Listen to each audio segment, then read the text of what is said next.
Everywhere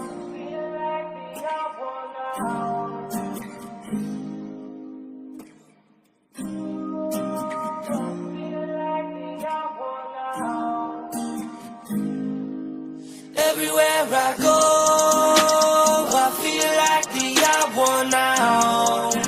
Like there's nowhere to go from now. I know what it's like to be the elephant in the room. Oh no, the elephant in the room. Look, you have to know what it's like to look back on your life and realize half the things you did wasn't right. Surviving off right and acting on spite. Words cut sharp like we're taught to throw knives. So if you see me out in public, I ain't saying nothing. I feel like you all be up to something. Look me in my eyes, can tell you bluffing. Wanna see my life, why don't you come in? I go, I feel like the odd one out. Like there's nowhere to go from now. I know what it's like to be the elephant in the room. Oh no, the elephant in the room. This is real life, it make you wonder why life like this. Don't nobody wanna fight like this. I've been grinding for a minute just to shine this bliss. Now I wanna know when my timing is gon' hit, cause it ain't all glitz, I've been missing my sit. That's why when you see me, I'll be clutching my fist. I got my hand out in case anyone slip, but who gon' help me up out of this pit? Never wanna see me when I see me getting nothing. Sorry, I ain't got the time for fussing. Loss was never part of the discussion. I'm just fitting, please stop interrupting. Why you calling? I just keep it buzzing. Real ones never come a dime a dozen. I feel like you hate me, but I love it. Crack a smile just cause we in public. Oh, I feel like the odd one out. Like there's nowhere to go from now. I know what it's like to be the elephant. Everywhere I go, I feel like the odd one out. Like there's nowhere to go from now. I know what it's like to be the elephant in the room. Oh no, the elephant in the room. Oh, I feel like the odd one out. Oh, I feel like the odd one out. Man. What is up? What is up? What is up? What is up? Country Rap Shit. It's your boy Top Easy, baby. We on another episode of Country Rap Shit. I tell you what, we on a roll right now. You heard me. You heard me. Get loud as a motherfucker. Let's go. What's happening? What's happening? What's happening? Crazy Cooter. If I could, brother, I would. But see, here's what happens. You only get paid every 30 days on YouTube, brother. It'd be too hard to keep up with. If they want some bread, shit, drop their Cash App in the damn chat. Y'all send it to them directly. Send it to me.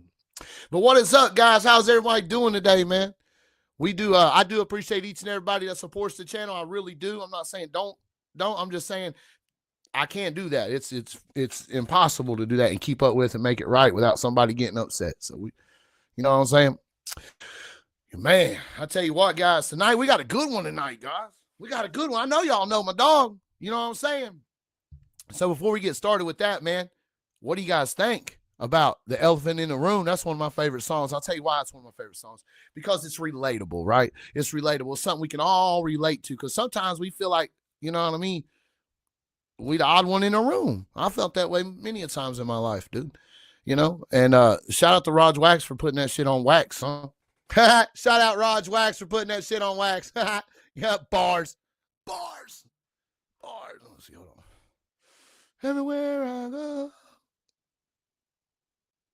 Shit. Hell yeah.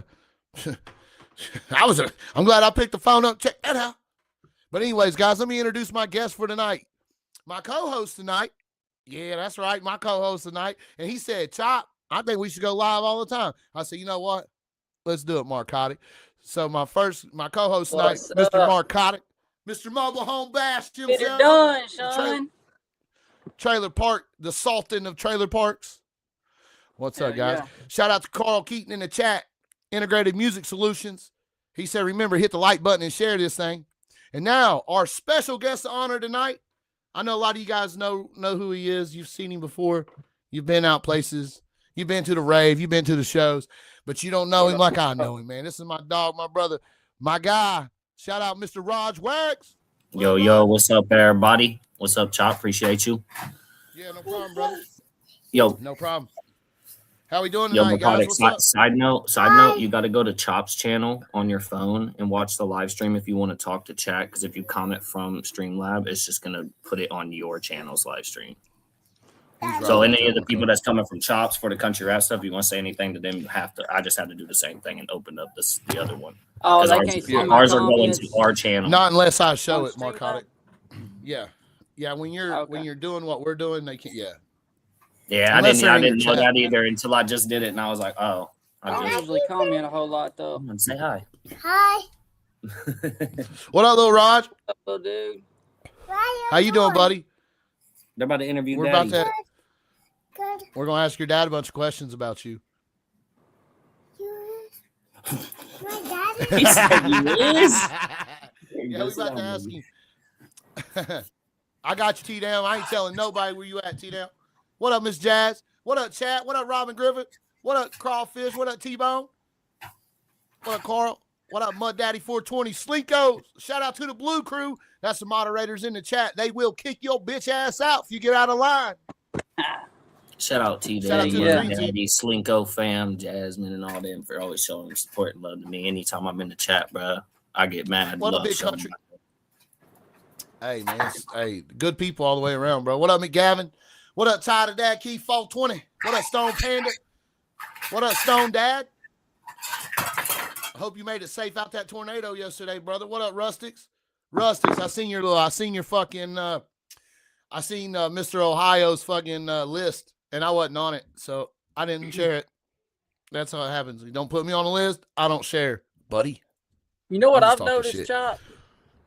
What's that, the brother? Comments, when you replay the live back, they're not there no more. Like last night's live did pretty good, but it don't. You gotta go to live chat. You have to do the live chat. You know how you got to like 3 things. You got to live chat. If you watch it from start to finish, the live chat will bring up all that old comments. But you got to watch it. How do you turn it on? It's like yeah. I ain't never had to turn it off. I don't think you can turn it on when we do it on here. No, I don't think so. I'd have to. That's a good question though. Yeah, I don't, because I noticed it wasn't on there. Like if you replay last night's live, none of the comments show. But it's cool. It's the same. It's you know what, it's weird out here. French gonna get him. No, Nuggy said no. If people delete their comments during the live, they won't be there when they live post. When the live post. No, I mean all live comments. Period. Not one of them's on the live when you watch it back. Not one. Yeah, so sometimes Facebook gives you a live chat replay, and so it'll show you. So as you rewatch that stream, if you pull up that live chat replay, they'll pop up when they did on the stream originally, like at the timestamps they originally posted. But they don't translate to actual comments for a video. So like live stream chats are not comments on your video. They are when you're live, but the second you go, I get it. I was saying like the what we've been doing, you can't go and see them on YouTube. Like I'll show you how. YouTube. Yeah. No, you can. You just have to rewatch the live as it comes up. It's fucking it's crazy. Yeah. Plus, it takes. I clicked it to rewatch it to see, and I couldn't get the comments. To show. No. Huh. I don't know. It might be a load thing too, Mark. It depends on how long you use live. All that shit matters. Like when you do like a 4 or 5 hour live, dude, it takes a couple days for everything to pop up.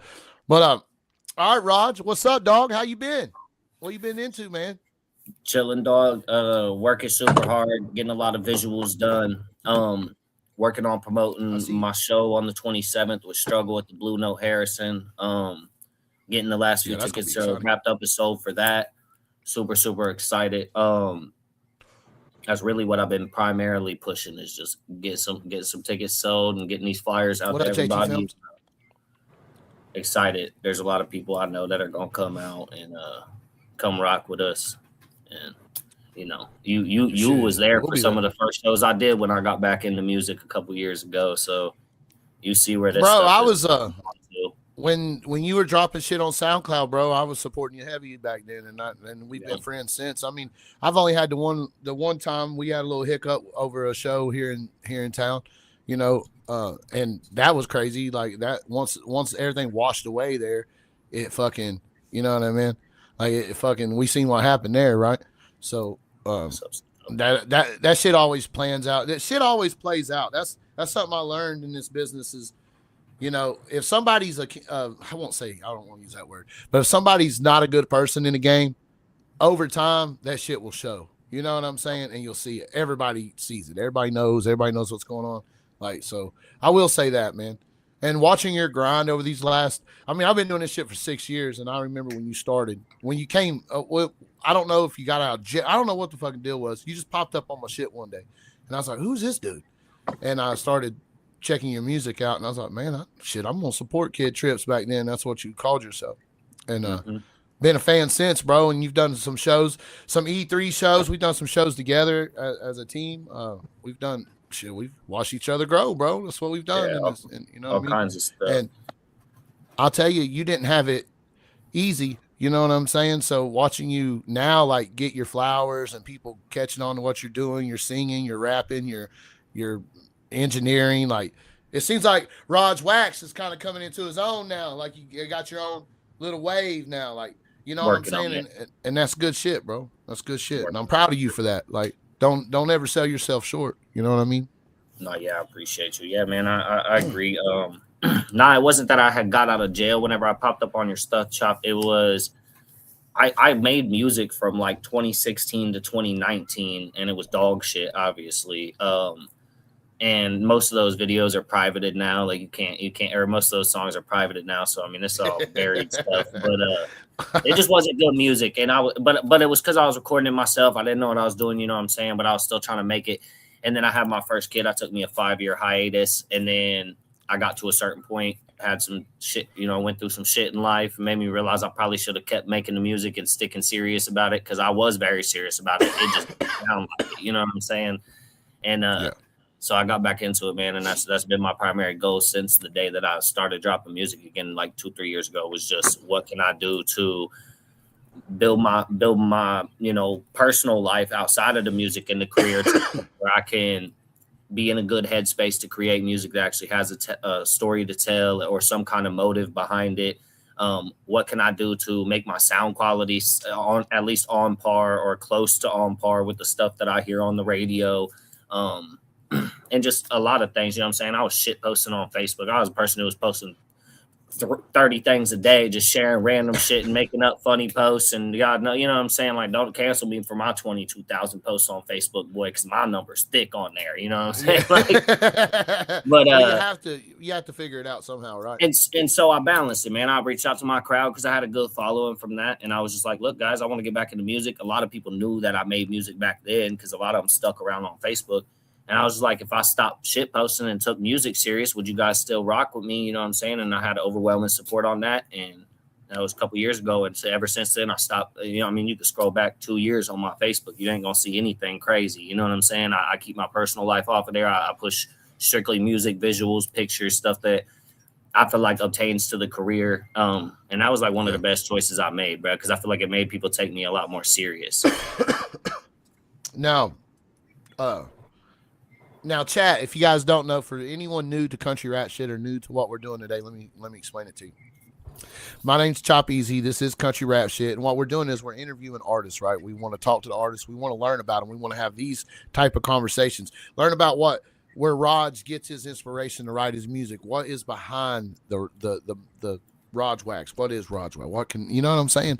And for this episode, what we got going on right now, man, is this is the second interview of 4 for the Struggle Jennings tour, where these guys will be opening up for Struggle Jennings in Harrison, Ohio at the Blue Note. $5 super chat. Hey, shout out Shout to out. Mobile Home Bash. Shout out Heaven. Shout out Gary. Hey, Gary said, who do I think the number one country rapper is? Struggle Jennings. You should buy tickets for the show that he's going to be at the Blue Note Harrison in Harrison, Ohio on March 22nd. Now, where can they get tickets at? You can get tickets from me directly. You can get tickets from me directly. You can get tickets from the website for the venue. I believe it's BlueNoteHarrison.com.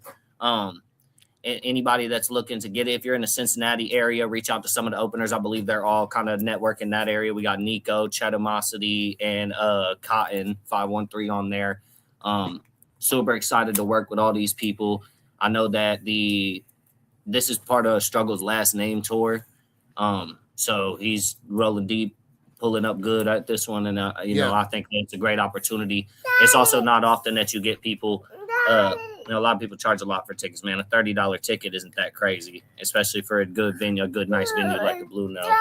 Yeah, for sure. Hey, I was going to tell y'all when y'all was talking about it early, too. You was talking about, like, the quality in the music and all that. Man, that's, like, everything nowadays. That's something I did back in, like, 2020. I erased my entire catalog and restarted my catalog. And then I had, like, you know what I mean? Because I've been doing mixing music for, like, since I was underage, you know what I mean? So I've been mixing for like 15 years. And my early on stuff was me mixing myself, most of it. And what up, John? It took me that long to find a good producer, but that's what you got to do, you know what I'm saying? Like, if your stuff isn't mixed up to par, you need to delete it and restart. And I've said this a lot, but when fans find you, they got one chance to click on your catalog. You might have a couple albums out that you mixed 10 years ago that sound terrible, and that's what they're gonna likely hear when they click your name. And if they don't like it, they're never gonna come back, because being a smaller artist anyways, you gotta really impress somebody. So like when y'all come to an artist and they got a bunch of numbers, like you're like, oh man, this dude's doing something, who is he, right? And you want to follow. Like, the bigger an artist is, the faster their follows move. And you know what I mean? It starts like a chain reaction. So when you got a very small platform, it's hard to get it off ground, and you got to grab their attention. You know what I'm saying? So that quality's got to be there. You know what I mean? But that's what I was going to say about that. But no, that's good advice, man. Yeah, no, 100%, man. And it took me going to multiple different studios to find that engineer in that studio that, you know, blesses me with the high quality sound and stuff. You know, it wasn't until I got locked in with Ash Matthews at Smart Boy Studios that I was able to really elevate my sound to that next level. Because not only are we recording in a professional quality studio, you know, everything's sound treated. He knows what he's doing, and it takes the stress off of me, because one thing that was getting me back in the day is I know a lot of artists really like to mix and master their own vocals and get into the nitty gritty of it. But like, that's not where my passion is. My passion is for storytelling and writing, and like the singing aspect and the performing the music, all that I really love. But like, I don't like the hyper analytics of getting into the EQs and breaking down mixes and mastering tracks and just certain things. Just like I don't like editing music videos. I'll record them all day. I'll shoot them. I'll get the sets built. You know what I'm saying? I'll do anything I can. But that's just the part that I don't like. I like the creation process. I don't like the forming it. So when I got tapped in with Ash, man, it's somebody that he works so fast that I walk into the booth, and as I'm recording, by the time I walk back in there, my vocals already sound good. You know what I'm saying? It can be a one. He's already got his template set. He's got my presets. He's able to adjust them super quick, bring the EQ, and then, you know, that helps with seamlessness of I get creative freedom. You know what I'm saying? I don't like thinking about, oh, is this going to sound good if I do this? I'm confident that I can walk into that studio and damn near do anything into that microphone, and it's going to sound good because Ash, you know what I'm saying? Because my engineer knows what he's doing. And he works a lot at Round Table. You know what I'm saying? I told him he needed to tap in with y'all some months back, because I know y'all go out there a lot to Indiana and record. What up, Joe? And I know he does that a lot. So that was one thing. Yeah, I actually ran into him up there when Justin was doing that. He had that. Remember that Marcotti? He had us all up there in the studio. Yeah, Ash was there, bro. He was recording. Ash Matthews. He was recording you, wasn't he? He's got the octopus, little octopus chain. Got a beard. Yeah, he's cool as hell, bro. There's so many people there, man. But look, he's people in that mode. Ash is a goat, man, and I give him all the flowers right along myself with the music that I make. You know what I'm saying? And it wouldn't be there without him and Raise the Bar, Smart Boy Studios, and all that, bro. That's somebody I look up to mentally. He helps me with a lot of stuff. You know what I'm saying? If I'm ever in a position where I feel like I need stuff, I that's about the only person I reach out to for so is that where you record legal stuff. Yeah, hell yeah, smart. No, I recorded at Smart Boy Studios in Dayton, Ohio, where I'm from. Oh, okay. But he goes out to Indiana. Yeah, he goes out to Smart Boys. They got some nice stuff in there, man. That's one of the I've been wanting to go out there. Yeah, I've been wanting to go out there. Studio, dude. There's no studio like that in Dayton. Me and Justin Time did out there. Yeah, trust me. I've peeped it. Like, you know, so I recorded that album out there, but that's all I've ever recorded there. Like, no lie, everything I record right here. You know what I mean? All my music just about was recorded right here, like where I'm sitting right now. And I've recorded there and everywhere else, and with the right engineer and the right mixing, you can't tell the difference. You know what I mean? I might be able to tell the most minuscule, like the tiniest difference. You know what I'm saying?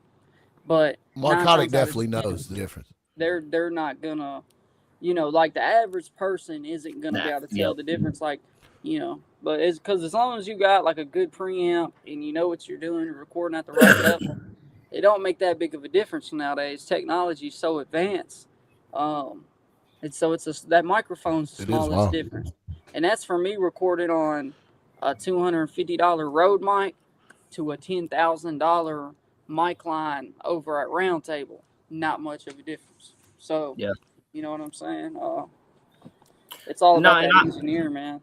And I don't necessarily think that it's imperative that people go, but I think it also helps with certain styles. I will say from the music that I've heard from you, you sound very similar in your music to how you talk in real life. You know what I'm saying? Yeah. So I feel like when you do your music, it's probably just really a lot of just cleaning it up, making sure it sounds good. It's probably not nothing too off the wall. You know what I'm saying? You're not having to put. I don't have a lot of effects on it.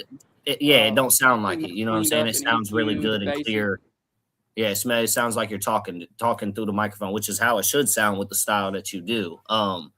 I don't do a lot of auto-tune or nothing, but I do a lot of highs and lows. A lot of people get it confused when they listen to my music. They're like, "Oh, it's super auto-tune heavy," and what I think that they don't understand, because a lot of people don't realize if you do a high and a low, and you're still gonna auto-tune them to an extent, but you don't have to crank that auto-tune. It could be barely on there, just a little bit, smoothing out the edges, and then it creates a harmonized style vocal. That's what I like. I do that very often in my music. I have so many people when I go to record places, and they're like, "Oh no, don't put the dubs on there. Don't put the dubs on there." Yeah, people say that to me. I'm like, nah, I record in stack. I like my dubs. Yeah, like 6 tracks. They sound good sometimes. You know, they'll make a whole song. I like doing the high yelling, multiple sound, like it sounds multiple of me screaming at the same time. You know what I mean? And that's the style to it. So. Yep. Well, I think that reflects back to what. I think that reflects back to like what you know what I'm saying, we listened to growing up. Like I grew up down in South Carolina and listened to a lot of Dirty South and like the older like before country rap, bro. You know what I'm saying? Like real Dirty South rap. I'm talking Bumby, UGK, fucking anybody and everybody you could think of. UGK. I ain't gonna lie with me. In the way that everybody like through the extent. I heard so many dubs and vocals, and then also just like I throw back to MGK. I'm a little younger. I was born in '98, so you know what I'm saying. He started popping with Chip Off the Block, 100 Words and Running, all that shit when I was about 13, 14 years old. Like, boy, he's putting on hard for the state. You know what I'm saying? And the sound influence was cool. So then it kind of, and I like Bone Thugs. I like all that. So I loved harmonies and the dubs and just adding them layers. I've always like when I listen to a song, I want my song to be as oniony as possible that I'm listening to. And not in a bad way, but I love the layers, bro. I love when I listen to something on my laptop or my phone and I'm like, oh, that's a good song. And then you go to listen to it later and you put your earbuds in and then you hear a little little tweeting, like somebody talking in a soft little squeaky voice over in your left ear or in your right ear over top, and something in the left, and you'll hear shit circle around your whole head and shit. Like, boy, I love that.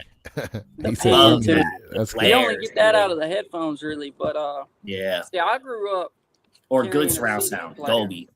I used to carry a CD player with a wired headphones, big Sony earmuffs. You know what I'm saying? But now that sound for me, how I got it for real is I was recording and I just did it in a spot. I was like, let me emphasize this one sentence. So I dubbed the hell out of one sentence. And when I got the song back from dub, I'm like, dude, I sound so good when I say that line. That line, it just sounds so hard right here.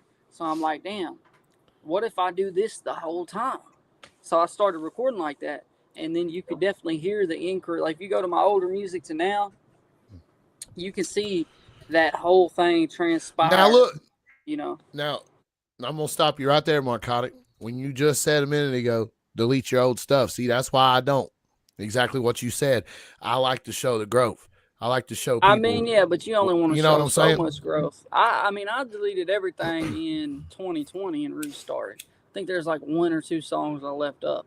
But I mean, here's that's the thing. Just my I mean, that's just my opinion. Were they mixed right? If it's not mixed right, delete it. Yeah, no, you gotta get rid. Yeah, get that shit off. Of it, and it's just garbage mix and sounds messed up. You need to delete it. And everybody can be like, oh, I want to leave it for this and that. But I spent my whole life trying to rap, and it didn't work out for me till I deleted my catalog and tried again. And when I came back that last time, everything was done right. That's when it took off for me. So, like, I don't know. I'm living proof of it. You know what I'm saying? Yeah, and, I get it. There's no big rapper that has their old music out like that. There's not. I mean, look how many Jelly Roll. Jelly Roll. Well, I think you come to a point, right? I think you come to a point. You come to a point in your career, right, where you'll come to that. You'll have to rebrand because you've outgrown all that. Like I totally get it. Like same thing with, for example, like my newest music, bro. Like I'm off to the gun and gang shit and the murder and violence. I'm actually like talking about some real shit now, and I ain't used to that because that's not my style. You know what I mean? But I could see the level. I've outgrown that other bullshit, But that was some fire shit I rapped about. That was some shit I made, So I'm no longer Kid Trips. You know what I'm saying? That's why I switched my name to Rog Wax, because when I got back into making music a few years ago, I just picked up the name that I already had, Kid Trips, because it already had a little bit of buzz and people still knew the name. Because man, I was posting freestyle videos every day for like 9 years through through school all the way till after graduate, all that. Well, your sound was like that. Your sound was that of a Kid Trips. I was young too. I was 15 to 20. You know what I'm saying? Like I was a kid, and I'm the third, so that's kind of the Kid Trips thing. And I liked that for a while. When I got back into it, I started doing it. But then I started writing songs like The Elephant, where there's no cuss words, a very personal, like storytelling style song. It's also, in my opinion, a pretty high quality song, sound wise, and it made me realize that like, I'm 27 now, you know what I'm saying? And I'm pushing 30, dog. Like, what do I look like calling myself Kid Trips? You know what I'm saying? No shots at Kid Cudi or any of these people who blow up and they're grown ass men. I understand that. Name. But I didn't see it, and I don't feel like I feel like Kid Trips is more my rap, my gang shit, and like having fun and doing all this crazy. Cudi ain't dropped nothing. Rog Wax. Funny. Rog Wax is the grown shit. That's my, you know what I'm saying? That's my name. I feel like this represents me as an adult and as somebody who has re-entered the music game with a better headspace and better quality. And I fuck with it. I think that's awesome. There, yeah. You hear something funny? Chop, did I ever tell you what my first rap name was? It was the Kid Marcotic, wasn't it? I bet you called yourself Kid Marcus or something. I never told you for real. I never told you. No, hell no. You knew better. It's like cringy to look at back. You probably won't think it's that bad, but man, it was realistic. That's what it was. And this is like when I was a kid, at a young age to a certain age, it was realistic. And then I dropped it and just started going by my government name for a long time. The name Marcotic didn't come about till like 2016, probably. Dude, It didn't come out till then. You couldn't have come up with a better. You couldn't have hit a better name for. I like Narcotic. That's a good name. You couldn't have hit a better. Like when you explain it in your song, why you call yourself Narcotic, because you got a dope It's definitely flow. I was all like, it's a mixture of your government and then chaotic, right? And again, that wasn't that the because that's what I always got from government and psychotic, not chaotic. But okay. But yeah, I always thought it was narcotic with an M because I could just where tell you was that from. too. I thought that the first time too, but I was like, No, I didn't really use it like that on purpose. I didn't want to brand it that way, but somebody called me that one time. Is what happened. Somebody gave me the name. It was like a nickname. Somebody started saying it, and I'm like, man, I'm gonna use that. You know what I mean? It sounds dope. So what up, Miss Lori? But yeah, that's how it came about. But because I don't know, it's hard to. Man, people got to be careful with them rap names. The names, everything. You know what I mean? The names. It is, dude. Yeah, spelling too. Let me tell you. Yeah, spelling for sure. It's got to be something they can hear and spell. It's got to be something, like I don't know. It's everything. It's the branding to it, because think of all the big rappers, how they got a dope name. You know what I mean? So it's got to be a dope name. Well, yeah, Rick Ross is living proof of how much a name means. Yeah, he just stole his name, but straight up, it's living proof of he did it legally though, so he got that bitch off. But I mean, that don't mean I agree with it, but he did it, and that proved how important a name is. You know what I mean? Like it's important, and I mean, look, Rog said, when you got to evolve. He was Titty Boy. Yeah, he was Titty Boy. Yeah. Oh God, he was Titty Boy. And then when 2 Chainz took off, 50 Cent was, and that's rebranded. Titty Boy had albums on albums out. When he recreated himself, he didn't bring the Titty Boy albums over. He didn't bring none of it over. No, he started from fresh, dude, and fucking. So that's rebranded and deleted his whole catalog to make it. He had to do it. Yeah, he smoked. What he did. Hey, I appreciate you, Bamboo. So, Raj, man, let me ask you. How you've been making music for a long time, and you took a little hiatus, and you came back. What would you say has been the hardest part for you about the whole thing? About what's the hardest part as an independent upcoming artist for you? Well, I think I'd have. Capone ain't got no bread. I think I'd have two. I think I'd have two opinions on what the hardest part was, because it took me a minute to figure out why I had taken that hiatus and kind of to step back and realize that I did. Because when I stopped making music, I didn't even realize that I did it. I just had I had the birth of my first kid, and then I had my second daughter a year after that, and life got really busy. I was working, I was taking care of kids, and I didn't even realize that I had stopped making music for real. I like it. It was like the first time in my life that I never had the thought process of doing it, because I was so busy and focused on doing what I need to for the kids and myself and everything. And then I finally, my sister passed away, and her and I grew up singing songs, doing karaoke at bar. But I was singing at beach bars when I was 5, 6, 7 years old down at Conway, South Carolina, and Myrtle Beach and stuff. And man, when I tell you, I've always had that knack for the music. I've always knew that I enjoyed my voice. I enjoyed storytelling and writing, and I'm not good. The only time it makes sense for me to write is when it's to a beat. And after my sister passed away, man, I felt like, we had a lot of talks about how we were going to do this music shit. We were going to record songs and pursue it. And when I had the kids and both our lives got busy, that stopped. And so I decided, it was time for me to get back into music and take it serious and really put some stuff out that would be, honorable, not only for myself, but for my sister. So that's a huge, huge inspiration for me getting back into it. That's another reason I brought my last name into my artist name again, instead of the Kid Trips, is I feel like I don't want the character or the image. I'm branding myself. I am me. My music's very transparent nowadays. The hardest part was when I got back into music. I almost approached it how I did when I was a kid and I was writing and or rapping about anything.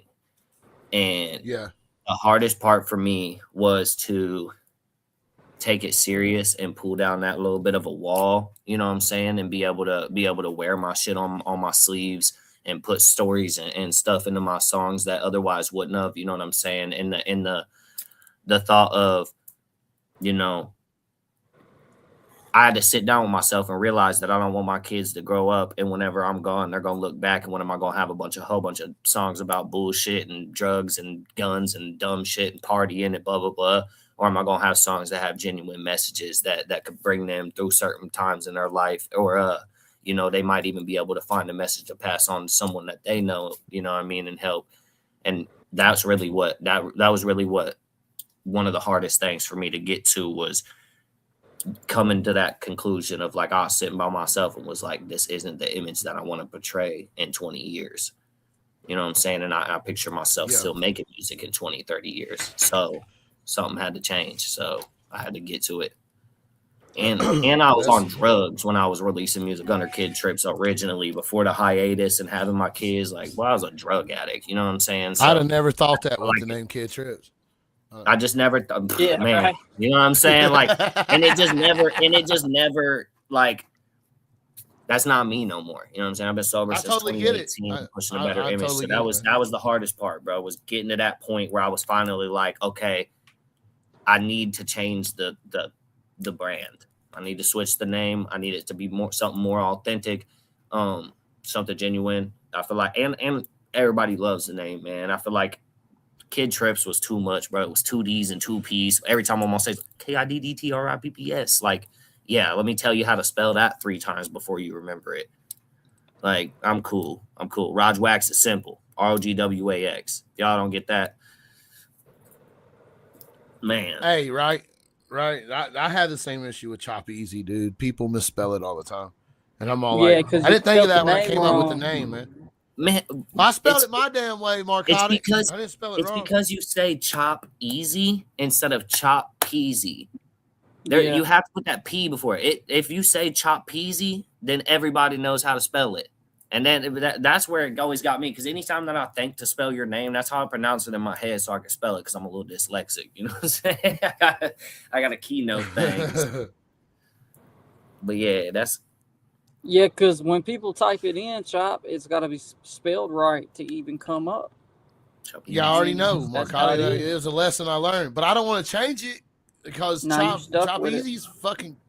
Yeah, it's kind of gas. The bigger you got or get, the more it will auto-correct towards you from the other name typing. You know what I'm saying? Like people type it in the other way. You know, you can actually...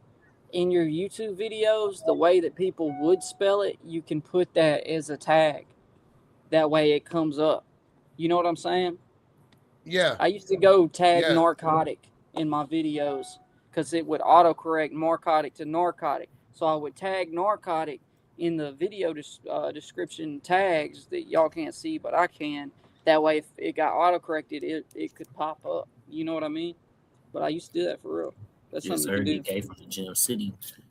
Yeah, man, you know, Raj, that was something me and you had in common when we met each other. Well, I remember that now. You know, talking about the death of your sister, that was something me and you have in common.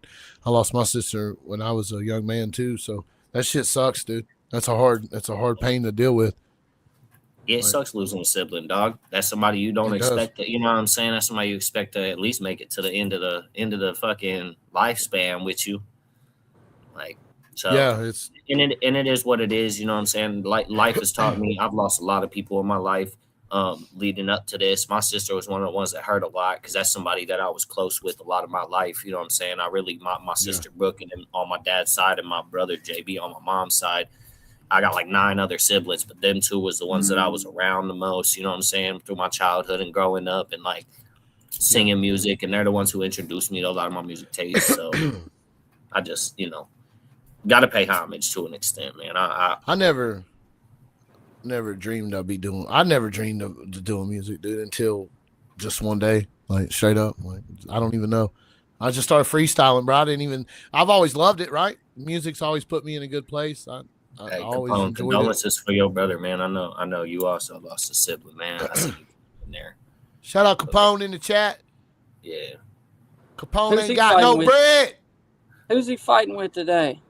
You know who I'm trying to beat in the name search, bro? My bad to circle back to that topic, narcotic. But you was talking about fighting with name searches, bro. I'm trying to beat out an Indian wax manufacturing company called Rog Wax. I'm like, fuck, dude. And they got all their marketing team goes crazy, bro. They post like 30 videos a day. Man, hey, that sucks. That's why when you pick names, it's got to be the only name out there, because if you blow up with your name and you get crazy big enough for them worth suing over, they can sue you for that name and take your money and everything. So yeah, like theirs is spelled different. It's like Rosie, but it pulls it up. Then you probably be all right. Yeah, it's got an E on Rog. Right. Yeah, it just pulls it up because I think they get searched a lot. I guess they're popular. I don't fucking know what they do, but they popped up on YouTube when I went to download the element. Straight up when you see a rapper and there's like I'll see so many underground artists. Sometimes I'll see artists, they'll tell me their name. I'll be like, man, I know like 3 of y'all with the same fucking name. Y'all gonna have to all go change this shit. You know what I mean? Like, y'all better go change it. No, for real. Like, there's a lot of rappers with the same name. Not saying you're. But no shade to any of the people, but there's like the B Millie and then Millie Red and then Billy Millie and all this shit, bro. There's like 7 people, and every time somebody brings one of them up, I'm thinking it's one of the other ones, and then I find out who it is, and I'm like, oh, this is a different one that's got Millie in the name. I'm like, man, y'all. I forget some of them, but man, there's one in country rap where there's a few of them, and they would always argue over the name. I forget what the name is right now. I don't want to throw everybody on blast, anyways, but there's some in country rap, and I've seen them at the same show. Like, for real, they've been at the same concert with the same name and like one letter spelt different. What up, Dan? You know what I mean? And been mad at each other.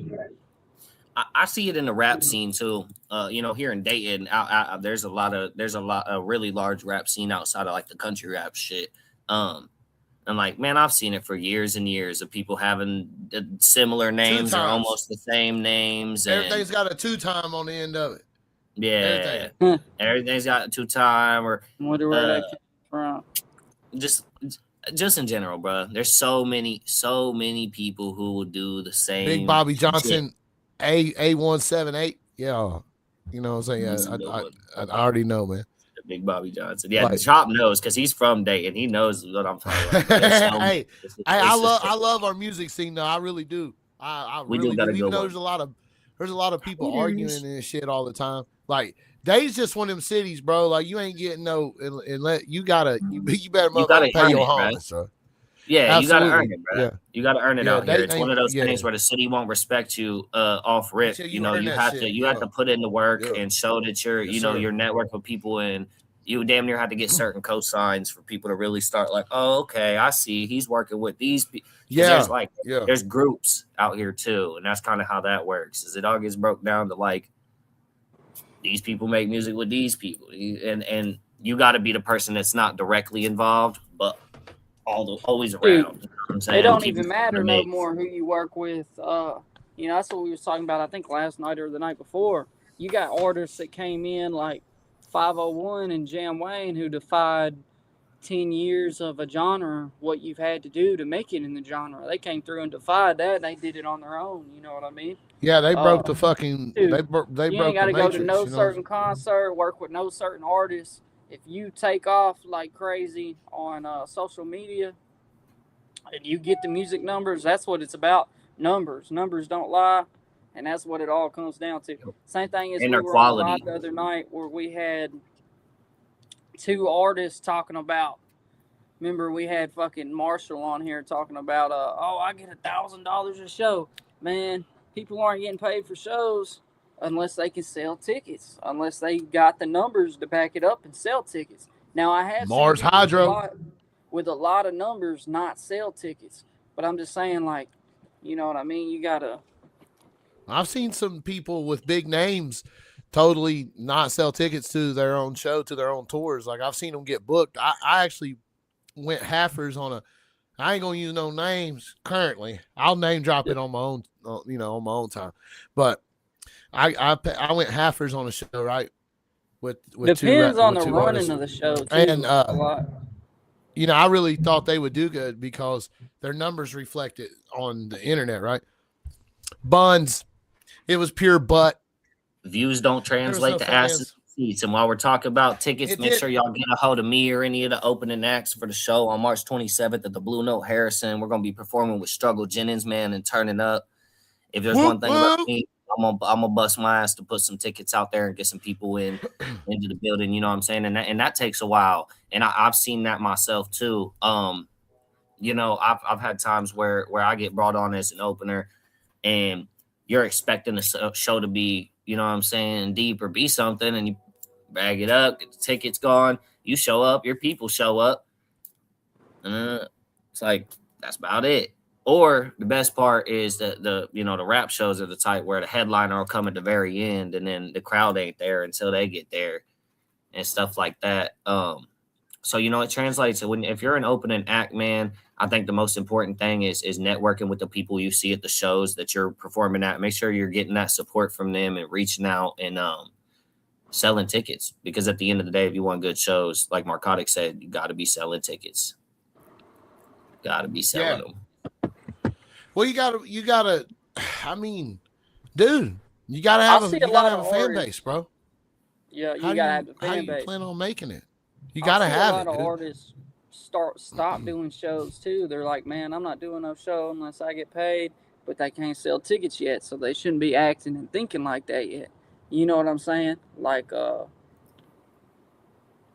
don't know, it's different. But yeah, that's what I was saying though. Somebody like 501 at Jam, they came through and just killed social media and killed numbers, created their own wave, man. It's a whole different way. But they gave us all a blueprint, though. You know what I'm saying? We could all learn from them. That's something that when reels weren't a thing when I first came out, they didn't exist yet. In 2020, reels weren't like that yet. I don't even know if it was called reels at 2020. I think it was later when it became the word reel. You know what I mean? And now you got to drop 3 or 4 professional looking reels a day. You know what I'm saying? And that's the key to building any social media platform, you know? Yeah. Like this, bro. The live we did last night, StreamYard AI chopped those reels that I sent you and posted. Yeah. StreamYard chopped them up for me after the live, and I just hit save. Yeah, dude, it's starting to stream. Too? Yeah. Yeah, okay. Absolutely. What I've come to learn about my lives when I clip them like that, unless it's like a punchline clip, unless it's a really good clip, they don't go because of all my people watching. Man, the snake one was good. Yeah, I just seen JT Films post it, and he don't understand. Like, I watched him post. He's like, man, share this, man. He don't understand. Sharing it from his page ain't gonna do shit. I gotta share it. I got a hard post it on my end because that's where I'm at in the algorithm. I'm trying to explain the algorithm to people. They don't get it. You know what I'm saying? Like, it's different. Like, I don't know what it is, but it's fucking weird, dude. But like, you could share something. I could share his post, but it's not gonna do shit.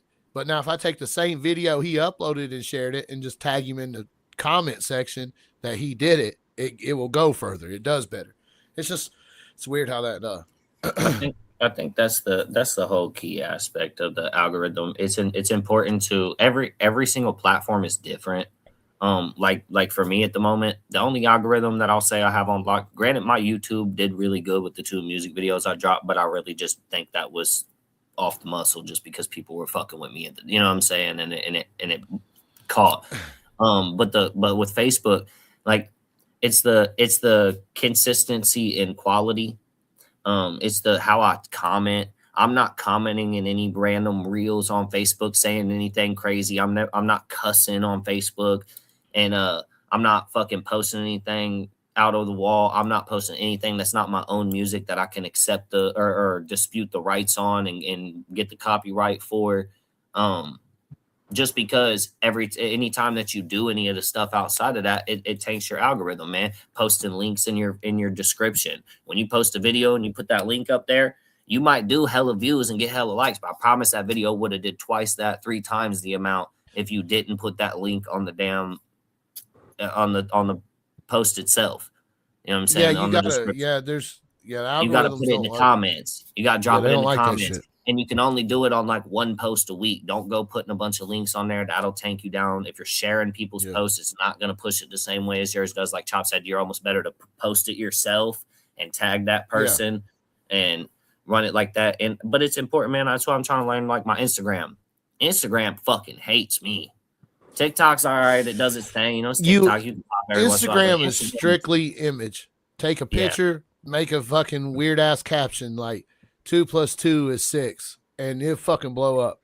It blow up. Hey, you know what's blown up on my Instagram? That fucking video of all of us at the rave with the monster truck behind us. It's blown up on every site I put it. Dude, they talk so much shit on us too. Yeah, Drewski took it off my fucking Instagram and posted it. Yeah, he did. He hard posted. Like, hey, damn, that's he could at least put our name. He could at least, but he ain't put our name with it. That's what pissed me off. I'm like, damn, it's cool, but put our name with it. Did you see every country rapper in the lane get over there and start? That's me, bro. I seen every one of us go over there. I was like, yeah, I'm in there too, brother. I'm in there too. Hey, Gotcha Man pulled up on me today at work, dude. Shout out Gotcha Man. I got to run into him at the last show I did down there in Chillicothe with Rich and Jesse Howard and everybody, and that was the first time I got to meet him in person. He was on the Rundown panel like last season or the first season or whatever that I was on it, and he was super cool. For whatever reason, bro, I thought he lived in a whole different state, and he was like, "Brother, I live in Ohio." I was like, "Oh shit." Jesse? Yeah. But yeah, Gotcha Man, super cool, man. Jesse Howard, super dope. That was my first time getting to actually like legit sit down and talk to him, shake his hand, all that. And he's cool as fuck too. So it was nice meeting those people because, you know. He was at the rave too. I just don't think you got to meet him. Yeah, Brother Rave was busy. I ain't gonna lie. There's a lot of people I probably would have said more than what's up to. Like even ACal. I seen ACal there, but the most I said to him was, "What's up, ACal?" You know what I'm saying? Like I wasn't. Yeah, it was a hectic time. It's and you know me, I'm everywhere. I'm the type. Well, I'll meet the most famous person in the world, and I ain't about to ask for a picture or nothing, boy. If you, I'll just say what's up and shake your hand and be like, "Hey, I fuck with your music." And that's how you need to be. Motherfuckers, I don't know. People always do, and I get it. What's wrong with asking for a picture? I've had you look like a fucking fan. Who gives a fuck? But here's the thing. I am a fan, but it's just the image thing, bro. It's just the image thing. I think it discredits. So you're not gonna ask FJ Outlaw for a picture? Me and FJ have pictures. Normally he's got a photographer. I don't have to ask, or people around will take the picture. Sure. I think it's not about what other people perceive. It's about the person that you're meeting. A million people a day walk up to them and ask, not a million, but you know what I'm saying? Like 1,000 people a day walk up to them asking for a picture, especially at these events and these festivals. The people that walk up to them and have a conversation with them or find a way to connect with that person is going to stand out above the average person. I think you got to, being an artist, you kind of want to stand out. They always ask for a song too. That's something people don't need to do. When they see another artist, that shit's first annoying. thing they do is ask them for a song, and that shit's fucking, you probably never going to get the song if you do it. But if you meet them a few times and don't just treat them like a normal person and then ask later, they'll probably do it. Well, let me ask you guys something, man. Okay, so if you're at a show as a bigger artist, why the fuck wouldn't you want people to come up and get pictures with you, son? Like, you want people to come up and get pictures. No, why would you want to take pictures with other artists so you could show, like you show, man, I support this guy. I do, but I think it's about the people that you know. My bad, Mark. Sometimes it's too much. You know what I mean? Like, I get it. Yeah, you want to do it, but sometimes you can come off looking. All right, fellas. Let me ask you this. Good question right here. Fucked up about it. You know what I mean? You run into Jelly Roll, son. What are you going? You gonna ask him for a picture? He expects everybody to do that. I'm gonna already have my camera dude by me, and they're gonna know the deal, bro. If I'm having a conversation with Jelly Roll, you gotta be over there also. You know that's what I did, Chop. When the first 5 years, pretty much recently I haven't been making them, but I used to every event have a camera team with me, and then when I met these like bigger artists and stuff, they would either take the picture or the camera guy would walk up and broad out and say, "Hey, let me take a picture of y'all." And then when they look over and they see this big nice camera to snap the photo, then you didn't have to ask them for a photo. and you got the photo without asking and looking more professional because you got a camera guy there anyways. You know what I'm saying? Asking somebody and then holding the phone like this, that ain't the way to do it. What he just said is the key to doing it, because I've done that shit my whole career. Every big festival, now listen, guys. I made a video log and had a camera guy, and he would say, let me get a picture of y'all before I would. You know what I mean? There's a little sauce for the artists in the chat. There's a little juice right there. It's psychological shit, bro. And it takes somebody it's professional that's a little psychotic, like Marcotic and myself, you know what I'm saying, that can analyze things like that. You know, you have to realize that a lot of like I said, a lot of these people are getting the picture. So when they don't want that. And I grew up, you know what I'm saying? I know a lot of the artists that I like and fucked with, they don't like that either. Bro, I've seen you know what I'm saying? He's the type of person, he'll have a conversation with you for 2 hours. If you walk up to that man and first thing you ask for is a picture, he'll walk away from you. You know what I'm saying? Because I've seen artists look at me and be like, man, I got to get the fuck out of here, because they was getting swarmed so much. They're like, man, I got to get the fuck out of here. Like, no bullshit. So I guess it depends. See, it depends on the person. You know, I like taking pictures. I take pictures with everybody. Yeah, same here, man. If I'm out at a show, it don't bother me. You know, I like doing it with the people. And I do think that the bigger artists look at the other artists different than they do just a fan asking for a photo. I do believe they look at it different.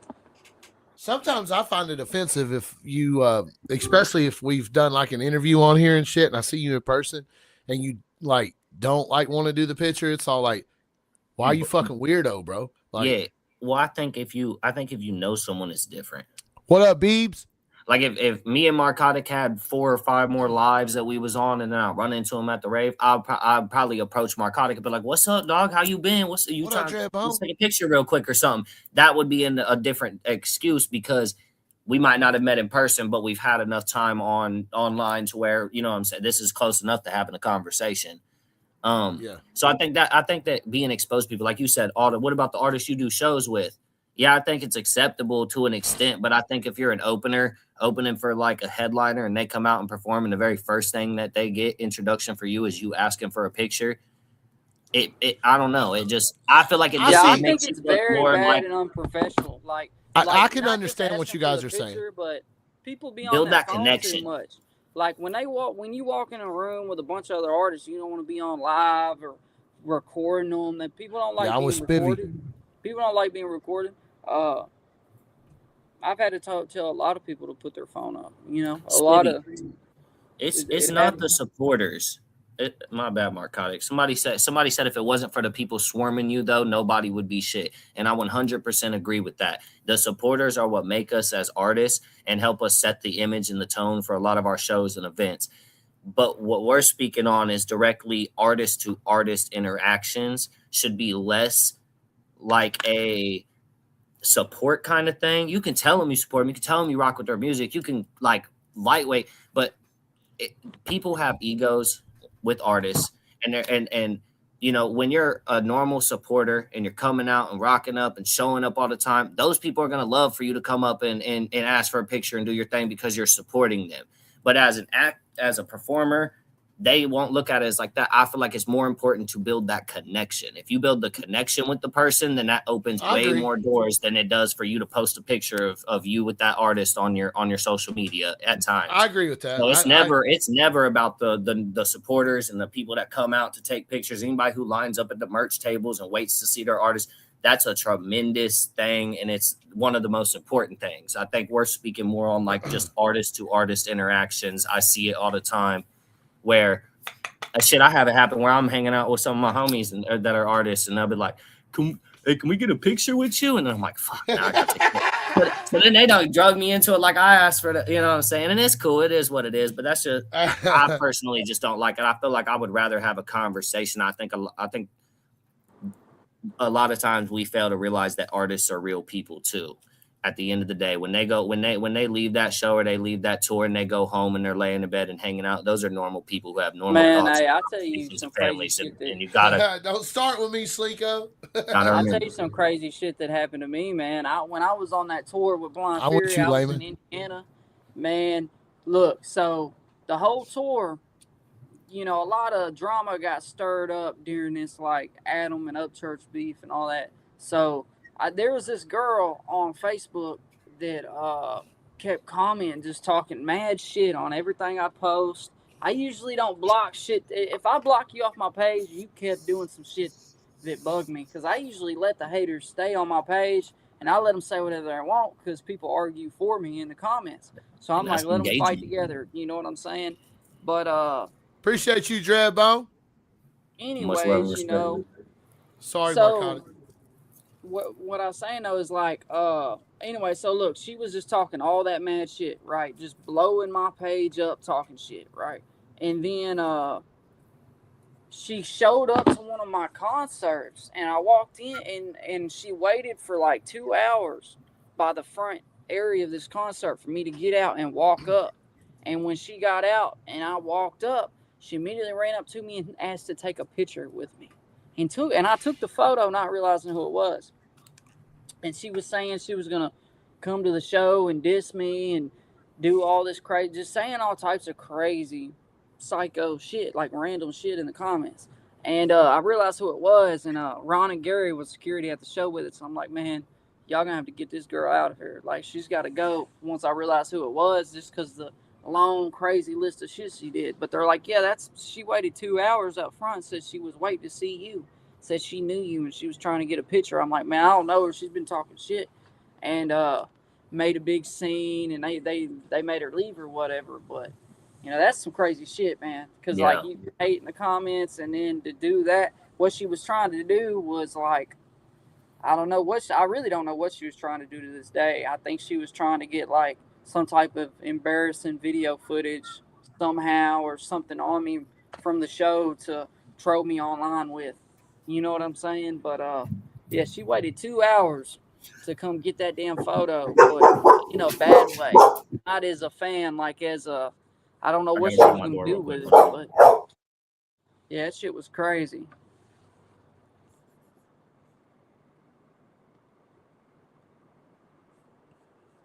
Oh, Dreadbone came in the chat. Hey, man, me and Dreadbone are shooting a music video come at the Bounty Hole, at the Mobile Home Bash.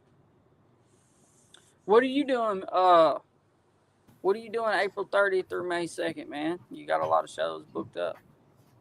April, what is it? April 30th through May 2nd. April 30th through May 2nd.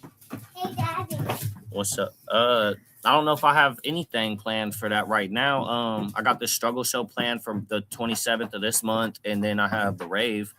But I mean, I don't think I have anything booked in between there at the moment. Yeah, look at the event page and stuff for the show. But if you want to perform at it, man, I'll put you on it.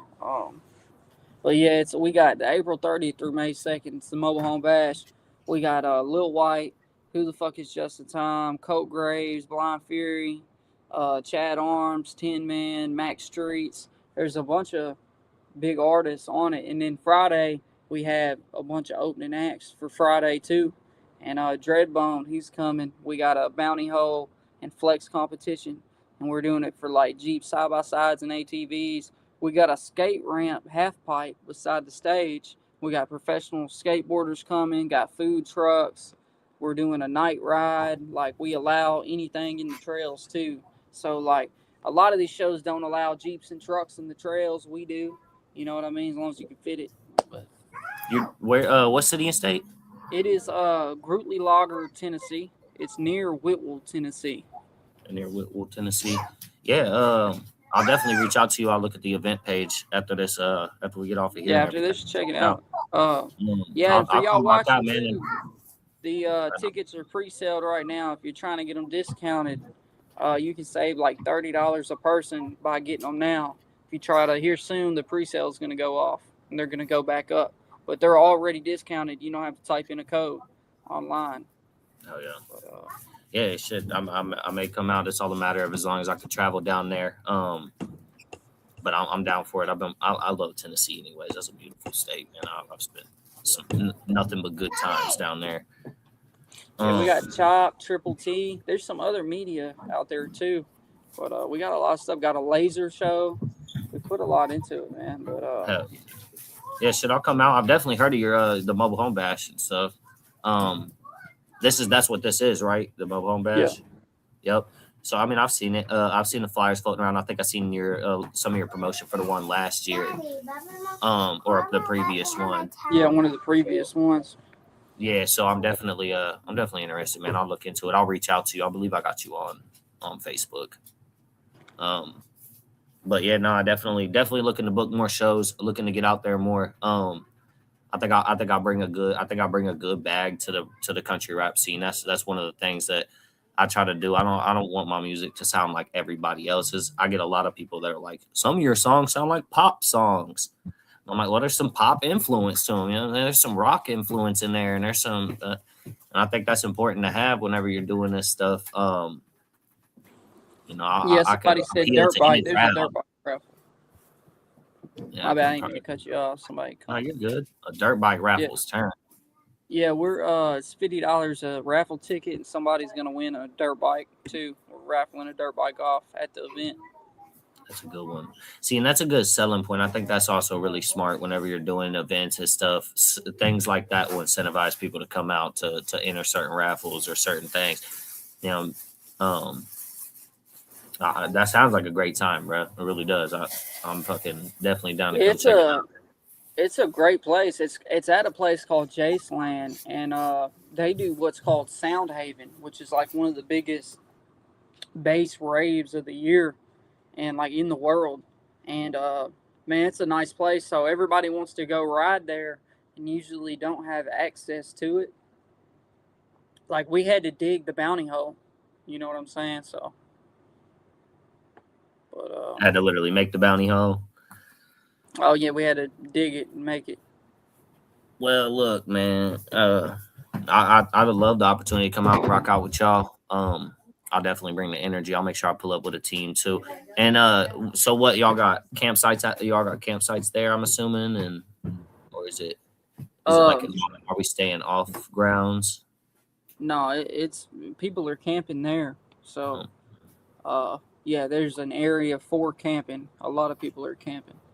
Oh yeah, I figured since it's a multi-day event, yeah, I might try to pull up. That'll be a good excuse to get the quads out.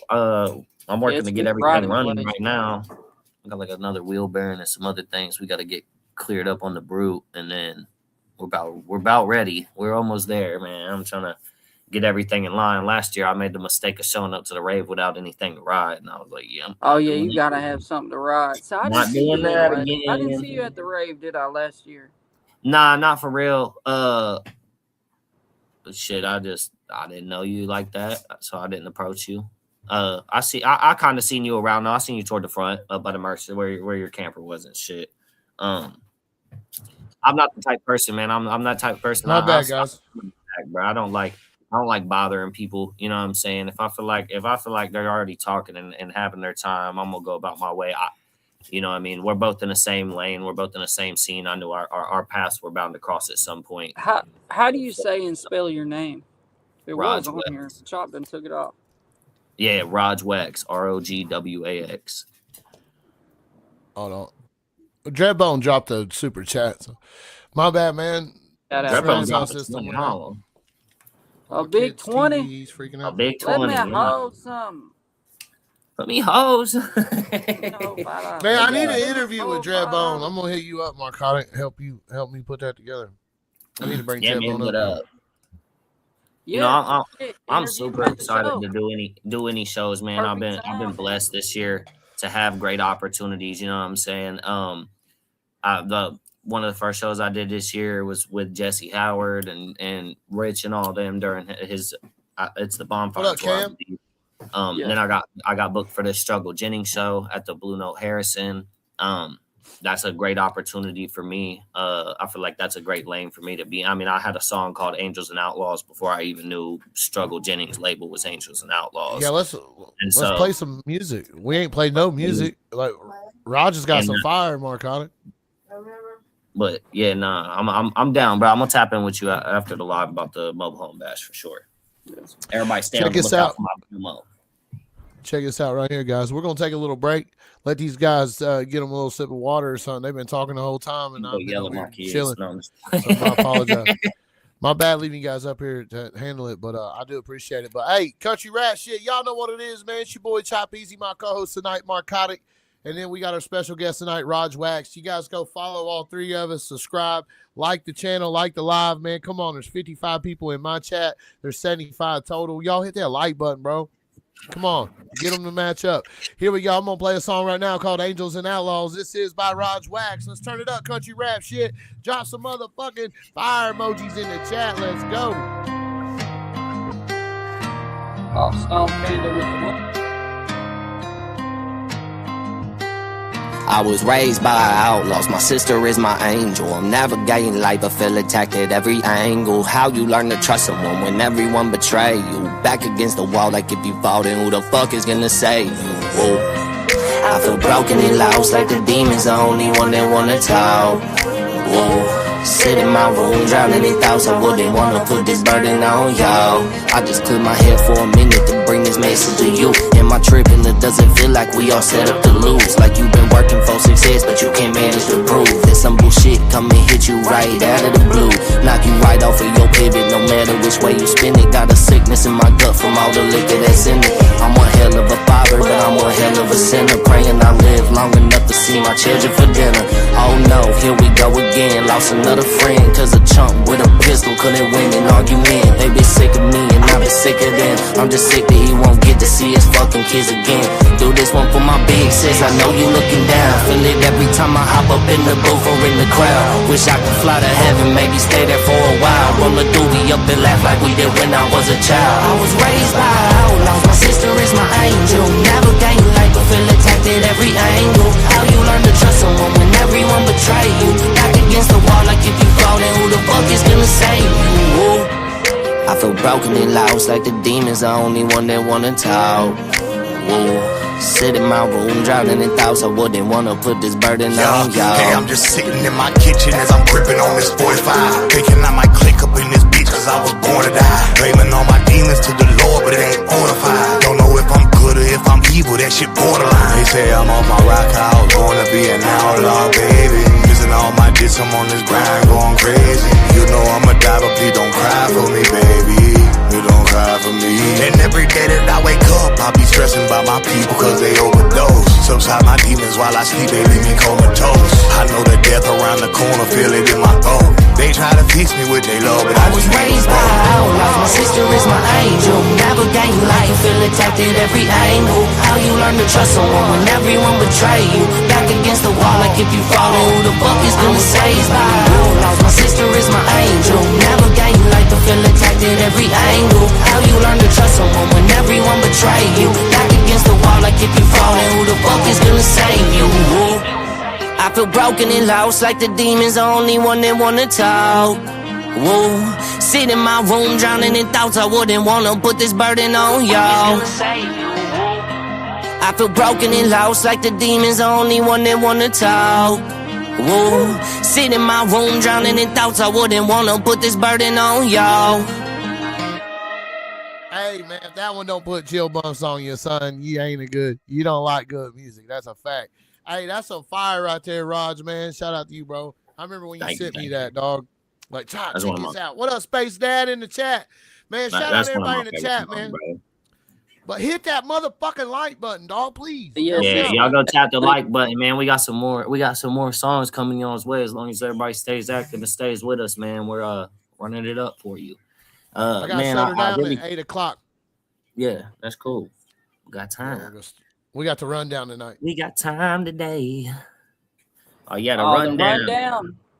Yeah, we got the rundown at 8 o'clock. Hey, you should jump over and see if T lets you judge on the panel tonight, bro. It's fun. He's starting it at 8. Yep. I said back against the wall, like if you fall, then who the fuck is gonna save you? Save you. Answer to that question is the fucking wall.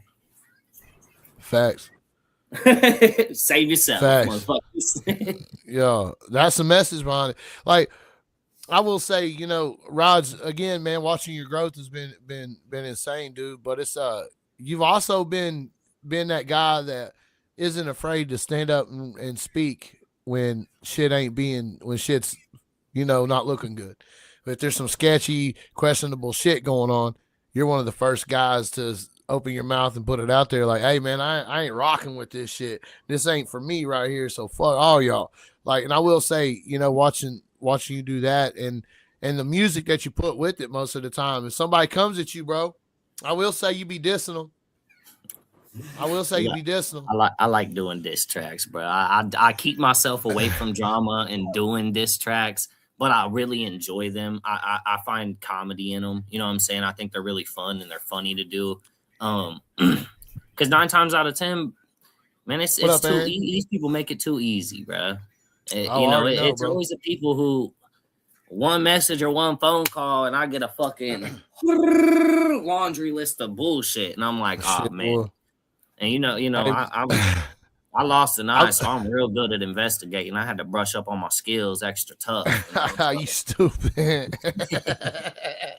Nah, but Mark, I'm that type of person. I'll always be that. Not to stop you, Chop, but I'll always be that type of person, man. If I ever feel like somebody's doing something wrong, I feel like there's a lot of times I have a really good judge of character, man. There's a lot of times that people support people just off the fact that they like their music or their image or whatever. And you know what I'm saying? And in reality, these aren't people you can stand for, and it'll come back and bite you in the ass. And I'm the type of person, if I feel like something's wrong, bro, especially when it comes to anything involving kids, anything like that, bro, I'm going to be the first person to speak on it, and I'm going to stand on it, and I'm going to come with facts, and that's just what it is, and we'll leave it at that. I always stand up for that shit. I don't care. I've been a conspiracy theorist forever. People been calling me crazy, and look at what the world's doing now. You know what I'm saying? Hey, son. Hey, I will say 3 years ago, I was a nutcase, boy, throwing papers at people on the streets, telling them we was cooked. Hey, you got to, bro. Shit, you got to stand for something or you fall for anything is what I was taught. And hey, in case you guys don't know, Rog Wax will be live in person on stage in Harrison, Ohio at the Blue Note, March 27th, opening up for Struggle Jennings. You need to get a ticket. Holler at him. Also, shout out to Nico.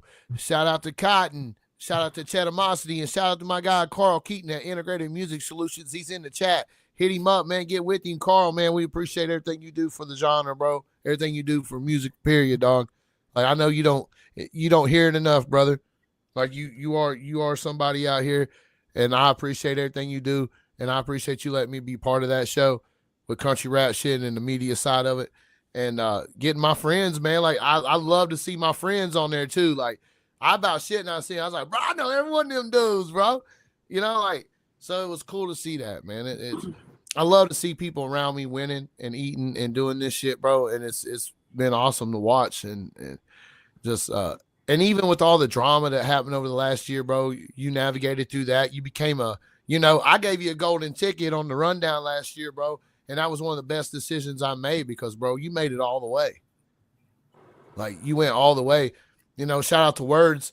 He did his shit. He did his thing, you know what I mean? But I really thought your level of improvement along that line, it was insane, dude. You dropped some bangers in that time, you know what I mean? Yeah, man. And being in that competition against the people that I was, like Words and stuff, I believe I had to go against Words twice that season. Yeah. And so you had to beat Big Mendo too. Yeah, twice.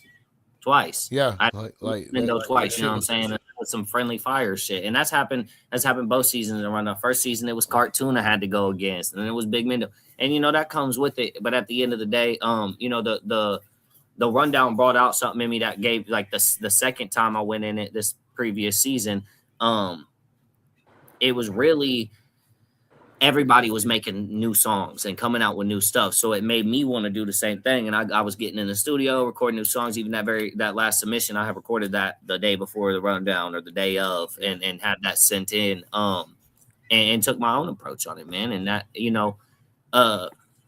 that's what made me cool, bro. That stuff makes you grow. Putting yourself in competitions against other individuals who are of high quality is what makes you grow as an artist. I think if you're doing shows and you're the best person on your show as an opener, you probably need better shows. You should probably look for better people to work with. If you're doing all your music with people and you're dropping the best bars and the best hooks and everything, I'm not saying don't bring your people with you, but I'm saying make sure you put yourself around the same value that you're at. And a lot of times it's hard to know your own value, bro. So always push for that. What up, Rog Wax?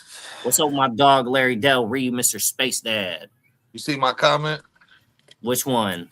I said Upchurch stole your eye. His nose stole your eyeball. Oh, bro, he probably did. It was probably He in snorted that it. truck over He there. snorted it. We knew it. That's how he can see the future, dog. He snorted your eyeball. God. I come in here swinging tonight. Got the ultimate vision. Dang, right. Hey, how? I was gonna ask, but since he brought it up, I was gonna ask, but I was like, nah, maybe I shouldn't ask on live. How'd you lose your eye? I asked him that the first day I met him. Yeah, it don't bother. It don't bother me to talk about it. I got shot when I was 17 years old at a party and lost my left eye. Went in down here through my face. It came on my forehead right here. Damn. So it was a bullet, like. Yeah, 9mm full metal jacket. Man, that's crazy. See, white folks got shot in the eye, but it wasn't with a bullet. It was. R.I.P. white folks. He got shot in the eye with a paintball gun. So I was wondering. People always ask what happened to his eye. I don't know if he ever said it online, but that's what happened. He got shot with a paintball gun. But paintball gun, fuck, that'd be horrible. Have you ever got like hit in the eyeball with like a basketball? A bullet have to be worse. Yeah, like you're lucky to get shot in the eye and survive. It's kind of weird that it went in and up and out. Did it go up the side or something? Because the gun was right underneath my chin. They tried to take you out of there, bro. It went through, and then as it was going through, the blast knocked my head. You got lucky, bro. Oh, it went in here. Yeah, it went in right above my Adam's apple right here. They gave me burn cream and shit for it, but in person, you was underage? Scar. I was 17. Did you see that club? Fucked up. At a party too. Oh, you were at a party. So somebody was jumping around. Somebody was jumping around, acting stupid with a gun. I told it was an accident thing. It was not. I mean, guns don't go off on their own, but it does happen. I know when I was younger, a motherfucker shot through his wall in an accident, hit his sister, and she had to go. But it wasn't that kind of accident. So essentially, we was in a party full of people, all 17 to 19 years old, like all a bunch of kids, bro. And we was watching a football game, whatever. This dude that I had knew, he had been kicking it with me and my homie Austin for a couple months. Was jumping around with his gun, acting stupid. Me being someone who was raised around firearms could see the chamber indicator lifted on the top and everything. Like, obviously it's a loaded gun. Told him multiple times, put it away. Didn't listen. I went to the other room, rolled a blunt, smoked half of it, came back out. When I came back out, at that point, he was standing straight across from me and he was still jumping around, waving it around to the music and shit. And I was like, nah, bro. I was like, bro, what the fuck are you doing? Like, for real, put that shit up. Snatched it from him, sat back on the couch, dropped the mag out. And as soon as I went to cock it back, he grabbed a hold of it. And when I went to stand up, he shoved it against my chest. I went back against the couch like that. And he pulled it. So he did it. Did you? Okay, tell me this. I can't imagine being shot in the eye. Initially, all I knew was gun got pushed under my chin. I fell back onto the couch and it went off. Because obviously, you thought you died? The gun under me. Nah, for real, I didn't think I died. No, I didn't. Were you like, how the fuck am I alive? I just got shot in the face. No, I wasn't. I had maybe taken one or two shots of Crown, and then I smoked that blunt. So I mean, I guess you could consider that, but I wasn't. Nothing crazy. Was the other guy drunk? No, I wasn't. Not you, him. The dude who shot it. He probably was. He was probably fucked up. Yeah. And the police asked what happened. I told them I didn't know what happened. They ruled it as a self-inflicted gunshot wound. My homie that was on the couch next to me when all that happened, because we was sitting in a room with like 4 or 5 other people, and my homie River that was around the couch next to me said that whenever I fell back onto the couch and the gun went under here, he watched him pull it with his thumb, like pow. And I was like, "You sure you seen that?" And he was like, "Brother, y'all were fighting with a gun next to me on the couch. Where the fuck do you think I was looking?" I was like, "Yeah." So what do you do when you realize you're shot in the fucking face and the eyeball? As soon as the gun went off, bro, it felt like somebody was like uppercutted me. My head was like yuck, and my ears like ee. Right. Did it burn? Because when I got shot in the hand, that shit burned. Like when it didn't burn at all. It was literally like ears started, because I had shock and adrenaline and everything immediately that kicked in. I bet. So was it like squirting out blood? I had a bandana that was folded up, kind of about this thickness, tied around my head, and that fucking bullet went through. Bullet went off. My ears go ee. Everybody in the room goes. And I was like, what? And they thought you were dead, bro. I started leaking blood. And so I pulled the bandana off my head and got down on my knees. And everybody started freaking the fuck out. I bet. I couldn't imagine being there. Out. And then, like, you ever see him again? What is it? Did you ever see him again? I got out of the hospital 2.5 days after I got shot, and went to his house and knocked on his door. And his mom answered. And I asked if he was there. And he came to the door and looked like he seen a ghost. And the next day he moved to Indiana. He fled state. Yeah. So and that was it after that. That's it. How long ago was it? I was when I was 17. I'm 27. So it was 10 So years. 10 years ago. January 9th That's was the crazy. 10 years. That's a crazy story, man. So what do you do? Did somebody take you to the hospital? They call the ambulance? So they called the ambulance. Like I said, I got down on my knees. Everybody started freaking out. My buddy clip. Austin and River jumped down on the ground. They was the only two that was calm. That and Zach, but Zach came out of the other room already on the phone with the police. Like he already knew it was a gunshot. But Austin and River jumped down. They was like, what's up? What do you need? I was like, tell everybody to calm down and give me something to put on my fucking face. And they threw a big ass comforter down in front of me, and I just took that comforter and was like, held my face in it and was chilling. Pam came upstairs. Did you know your eye was gone immediately, or you didn't even think about it? Nah, and I didn't I wasn't looking at it, so I didn't really know the damage. The only part that I knew was really fucked up was the left side of my mouth because I lost 3 teeth back here on the top side because it went in it went up into my sinus cavity right there. And Jesus. So do you still fucked up sinus wise from it? Like do you breathe? This one up here is fucked up because the bullet came out right there. So I did go in one time and got some like fragments and shit taken out of it like right after it happened. But I think I was supposed to go back for one more surgery for that, and I never fucking did it. I don't like getting put under. But after I got put under, like it was different when I got shot and they took me to the hospital and put me to sleep. That was different. But when I went to the hospital for a fucking surgery and had to lay down and I didn't like that, bro, because it literally felt like I went. And they were like, yeah, you were asleep for 4 hours. I was like, yeah, see, I'm cool. That was weird. Do you remember when you first got shot? After you got shot and you was wigging out, was it just blackness in this side? No, right. That's what I was saying. So it didn't register because even now, like it's not like my vision is cut right here. You know what I'm saying? So it's not like I just have like this and this. I mean, I can see over to. I'm shutting one eye to see how much I can see. I get it. You can't really see that good over there. I just don't have this extra range. I can't see it when it's beside my head over here, but like right about there, I can see it. You know what I'm saying? So like, I got you. I still have a pretty wide scope of vision. But like, I didn't notice it. Whenever it first happened, the only thing that I knew was fucked up was that side because it literally in my mouth like it felt like fucking mush, like fucking sloppy fucking raw meat mush. Yeah. So did you ever get a glass eye? Yeah. So I went in shortly after. Colored glass eye, like a day. Well, so I don't have my glass eye no more, so I can't because they gave. How you lose a glass eye? The police took it. New glass eye. The police took it. You can't keep your glass eye in jail? Rog, how the fuck the fuck? No, it wasn't for jail. It wasn't for jail. I got pulled over when I caught my gun charges. I got fucking in trouble for guns and weed. And they impounded my vehicle. And since the vehicle wasn't in my name, I had to have the registered owner go down with the fucking title and insurance and shit. And then my homie wasn't trying to go down there. And mind you, I was homeless at the time. So like, that's why my gun and everything was in my truck, along with my jewelry, all my clothes, my kids' clothes, my fake eye, fucking everything. Like, the only thing to do. They got to come off my eye. Y'all got to give me my eye back. I need my motherfucking eyeball, dog. They would not release none of my property, and they kept that truck in evidence until they crushed that motherfucker. That was my first truck, too. Fuck you crushed my fucking glass eyes. Yeah, see, all my studio equipment and everything is not a real human being, because if I was doing that job at the damn repo place or wherever I'm giving you your eyeball, bro. I'm letting you get that. Man, well, the issue was it wasn't. You're gonna. The issue was it didn't go to a.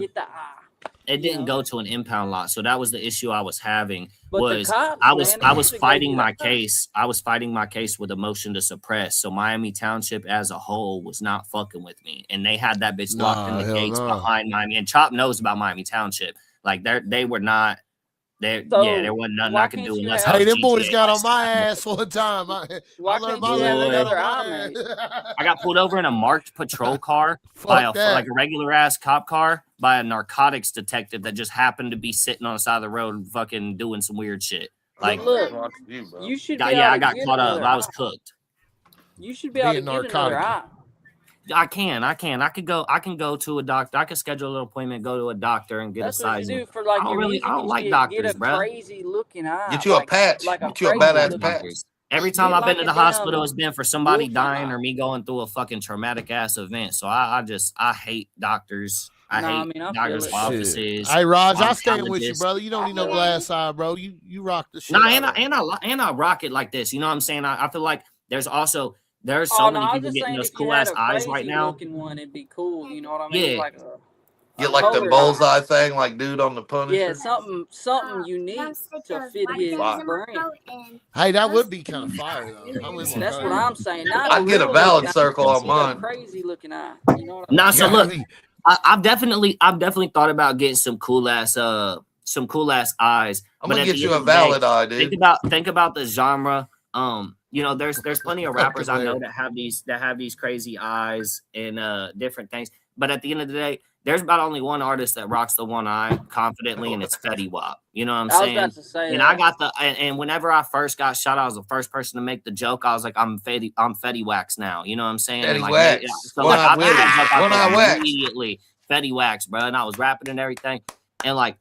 But I like it. I think that it's a brand thing. I think I have a very recognizable look. Like anybody chopping Space Dad to see me at shows, like I stand out. I'm a fucking tall. You look like you sold cocaine in the That looks like he 70s sells on a coke according to speedboat. Space Dad. Yeah, Space Dad swears I'm a fucking plug, bro.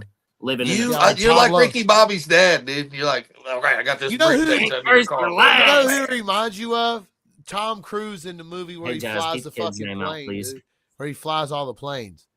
And he finds Somebody the said cocaine one and eye shit. Rog instead of God. Rog Hey, Wax. Your next mixtape should be One Eye Willie, man. One Eye Willie, dog. That's Nah, your he new name. should. Nah, he so should- I think I've thought about Pablo I've done a lot Wax. of different ones. So what I want to do, I want to do more like the play on the like I want to do a Jackal and Dr. Hyde type vibe. Oh, you like, do one side of your good face side, and the other side? bad side, you know what I'm saying? And like do stuff like that. I've always had this I need a fucking photographer to help me execute this for real, but I want to Yeah, do bro, an we album. can get you on The Walking Dead for Dope sure. as an Donnie, extra. bro. I want to do an album cover. Donnie.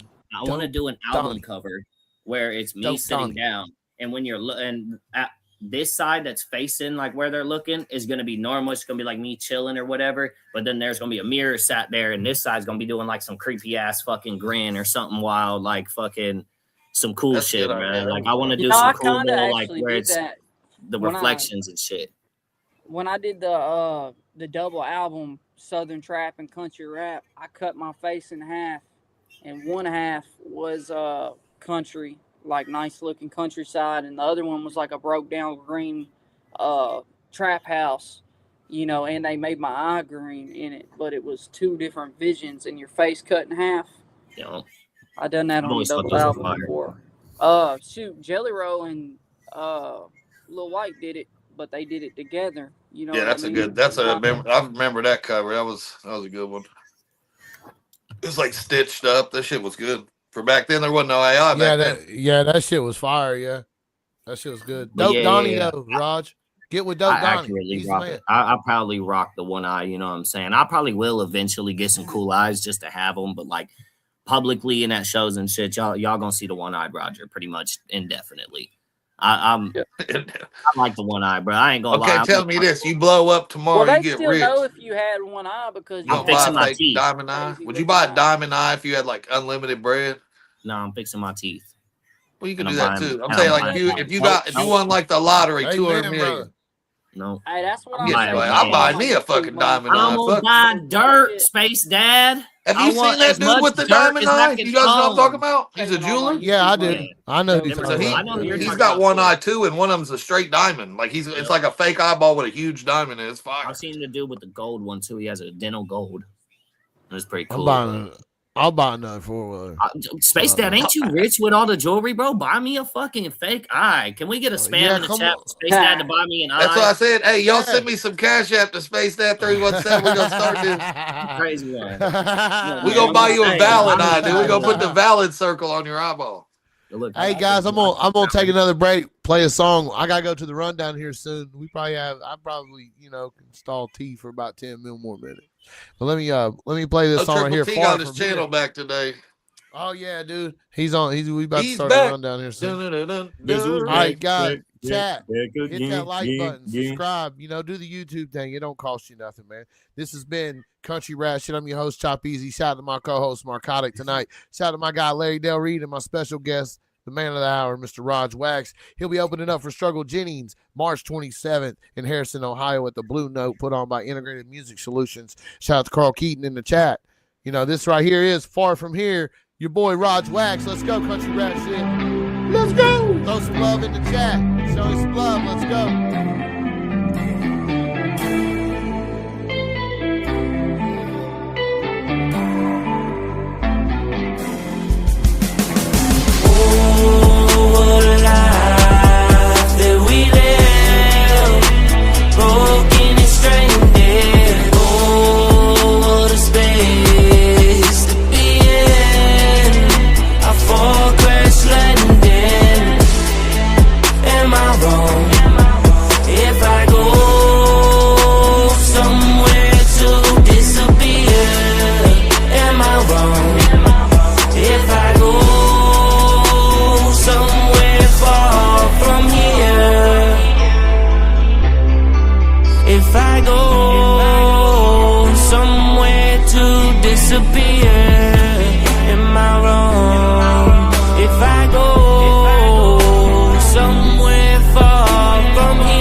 Stand out above the average, trying to put the work instead of grinding, because if you want a diamond, you gotta go chin up in that place and grab it. I done shed blood trying to heal a bad habit. Hopefully one day I'll recover from all the madness. Fuck, I'm pissed cause the casket, pissed that it happened, and pissed that I'll never get to share this passion again with my sis though.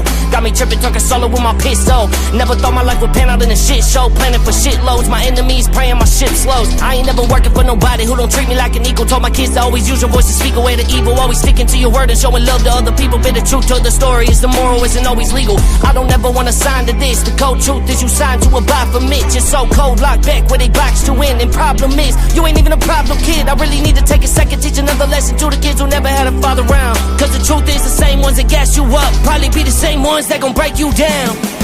Oh, what a life that we live, broken and stranded. Oh, what a space to be in. I fall, crash landing.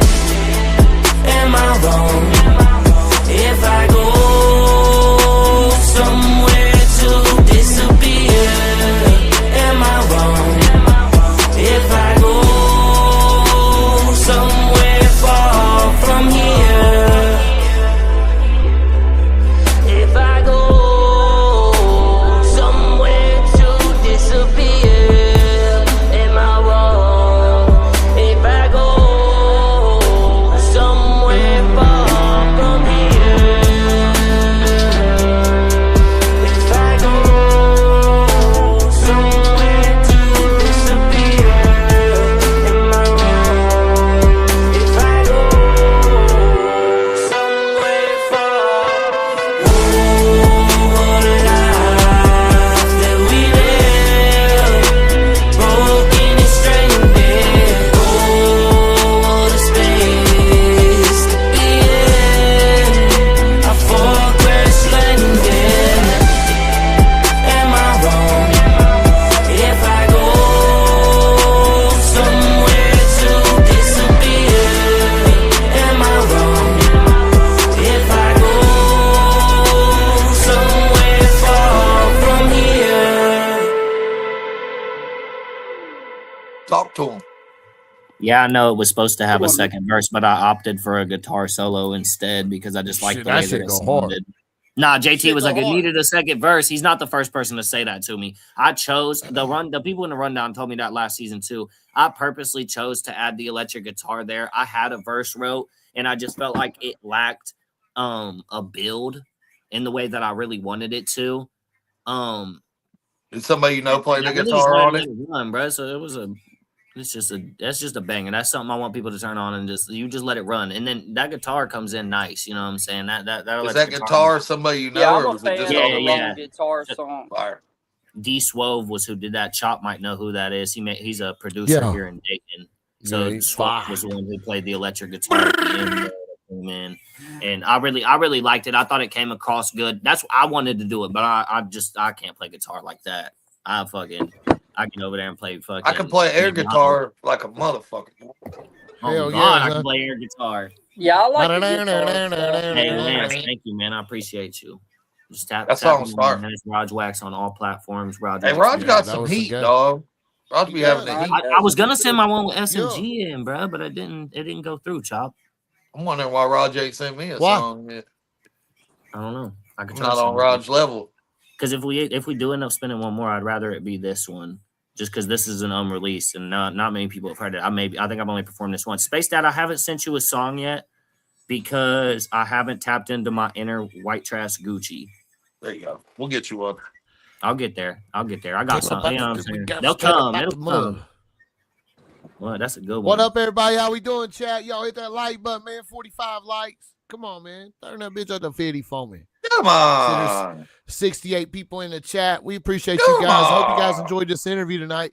You know what? Because it's been so good and we've got a lot of dialogue and a lot of content here, I think we'll bring Rog Wax back again this weekend if he wants to, man. I think we'll let Rog come back this weekend and turn him up a little bit. Hey, I think Rog, when he comes back, should sit like Marcotic, but use his bad eye. Bro, you know who Marcotic reminds me? Do y'all know who Goose Wayne is? He's a comedian. Yeah. He does like a lot of Amigo, and he'll switch to the side camera view like that with his bald spot out on people and shit. And that's what it reminded me. As soon as I seen that, I was like, "Oh, Marcotic, you should have saved that." Yeah, Rog, you got to steal Marcotic's thing next time you come on. Hey, man, I got the movie camera over here. There you go, man. Shit. Yeah, you do half the interview on your good side, half on your mean side. Hey, shout out to the new sponsor, coming out, Jeff Carlson. We appreciate you, Jeff. We appreciate your support over here, Jeff. Without people like you, Jeff Carlson, man, Country Rat shit would just fucking fail. So I appreciate you, brother. Nothing. Thank you so much. Yeah, you got to have Jeff Carlson's in your life. Tell Triple T, let me get on the rundown tonight and be a guest host. He just sent me a link. Yeah, I gotta shut this thing down, and I got one more. As soon as Donnie's ready to be on the rundown tonight. Rog send me that song. I got you. But yeah, I gotta go ahead and hop off, y'all. But I'll be live with y'all tomorrow again. Hey, Marcotic. Yeah, hey, same time, buddy. Yeah, cool tomorrow, what? Tomorrow's Friday, son. Yeah, son, we got some shit tomorrow. What are we doing tomorrow? What up, got you, man? Hey, I'm on here all weekend with y'all. Cartoon.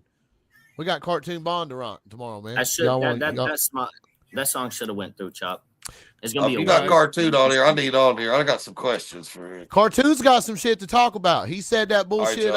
Mars Hydro said the other day was some bullshit. The other day, I may or may not have sent Cartoon a hook. I think Chop muted himself. No, I'm right here, son. Maybe. I'm right here. Either way, I'm off here, Rog. Good to see you, buddy. Hey, good to see you. See you, Space Dad. All right, Chop. Marcotic. I'm out to Luno on March 27th. Yes, sir. Yeah, we got one more song as long as it could play for y'all. This one is one that a lot of people haven't heard. I know y'all are tapped in with my unreleased. I'm probably the only artist I know that got like 4 of his unreleased songs that everybody fucking knows. I'm good at that. It should be on there. This one's I got it. Just give me 1 second. I got to download. I gotta break it down. Hey, anybody in chat that's bouncing out right now, I appreciate y'all sticking around to rock with us. Anybody that wants to check out an unreleased song, be sure to stick around for this last one. Y'all will probably can catch me and Chop both over there on the rundown right after this. Be sure to get a hold of me directly if there's anybody local to me, the Dayton, Columbus, Cincinnati area that wants tickets to come see Struggle Jennings, myself, Nico, Cotton, and Chatomosity. I'm sorry, I keep drawing blanks on names. For sure, get a hold of me. It's gonna be a really, really good.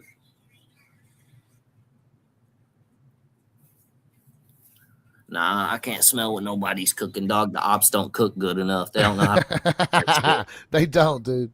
Not our ops, brother. Not our ops. Our ops is buns. If they think they know how to season shit, just remind them I'm from the South, and when I say the South, I'm talking Creole and Cajun. We can go about it. Our ops is some bullshit for real, bro. Like shit, there's a bunch of bullshit ass ops right here. I got it, bang, son. Yeah, let's go, Country Rat shit, man. We gonna shut this thing down after this song right here. This is called Your Smile, right? Yes, sir. This is Your Smile featuring SMG Jimmy. SMG Jimmy, man. Shout out to SMG Jimmy. Now we're going to shut this thing down. We're going to move over to the Triple T channel for the rundown. Rog, man, it's been awesome, dude. I hope you come back this weekend, bro. Let's turn up, man. We got Unity Saturday night with Triple T, but I'm gonna open the panel up to a bunch of people because Triple T's gonna be at a show. So let's run it up. Come join us, man. Yes, sir.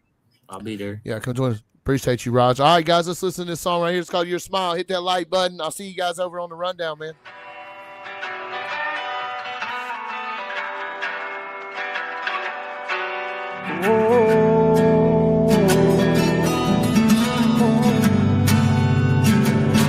Look, why the fuck does heaven gotta be 100,000 miles away? I wish I could buy a ticket and just fly there on the plane and stay with you.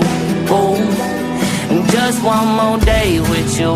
Oh, speak about the children and tell you how they have been. I swear to God, this life is not the same without my friend. And where do I begin with you? Oh, it's so long spent missing you. Oh, look, I see your daughter, she carry your smile on her face, man, that shit really hurt me so deep down inside. I need a vacate from all of these therapy sessions before I start speaking my mind. Get myself locked in a padded room, still trying to convince myself that I'm not mad at you. Need me a moment to breathe before I spaz out from drugs I've had to do. I know you won't come back home, and I won't let those burdens weigh on you, no.